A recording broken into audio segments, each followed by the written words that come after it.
We have found a very, very large pod, pretty long line, probably around a mile long actually. And what they're doing is they are all moving together, acting as one very large living fishing net. These dolphins will stay together in pods in order to help each other hunt.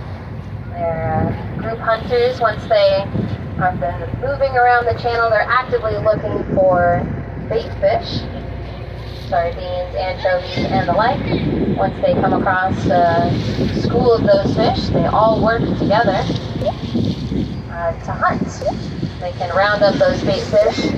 The bait fish instinctively will get into tighter and tighter groups, and they can all kind of herd that school of fish, working them up towards the surface, where they can take turns eating those fish one at a time. But these dolphins are kind of always on the move. When we think about marine mammals, which these dolphins are, we have to think about ways that they are thermoregulating or staying warm in cold water. A marine mammal like a sea otter, of course, has a lot of fur, trapping air to keep them warm. Something like a gray whale is going to have a lot of blubber to insulate them. But as we look at these dolphins, they don't look too blubbery, and they don't look too furry. So in fact, they have a high metabolism that keeps them warm. In order to sustain a high metabolism, they always need to be kind of consuming a lot of calories, always on the look for their next meal. And also, as you can see, hopefully you guys have been able to spot a calf or two.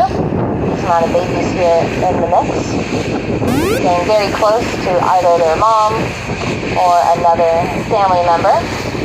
They can stay in these groups to help protect their young as well. Using a fatty tissue on the top of their head called the melon, they'll send out sound waves, and those waves will hit physical objects, whether it's the vanguard, each other, or the bait fish that they are attempting to find and hunt. An echo of that sound wave will come back to them, and it'll get received in their teeth acting as little antennae. And with all of this information, it's actually creating a 3D image of their aquatic surroundings. These dolphins can navigate and also communicate.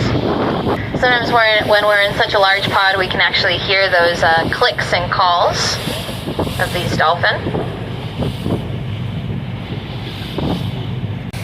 As I mentioned, they have extraordinary capabilities with their echolocation. They also have eyes that they can use to see as well.